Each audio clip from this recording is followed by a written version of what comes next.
open చేయమని కళ్ళు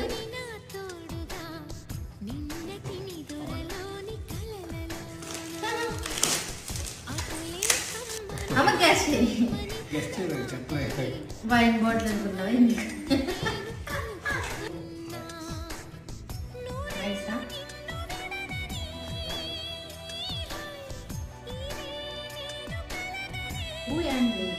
okay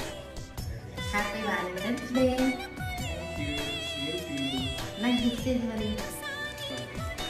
నేను ఇచ్చి నాకే ఇస్తాను ఇంటికి అమ్మా ఇది నీకు ఇస్తున్నాను ఓకేనా బాగా అండ్ రొమాంటిక్ హస్బెండ్ ఏం గిఫ్ట్ లేవు వ్యాలంటైన్స్ డే గుర్తుదే అలా చెప్తేనే గిఫ్ట్ ఇచ్చావు నాకు అయితే నేను నీకు గిఫ్ట్ కదా మరి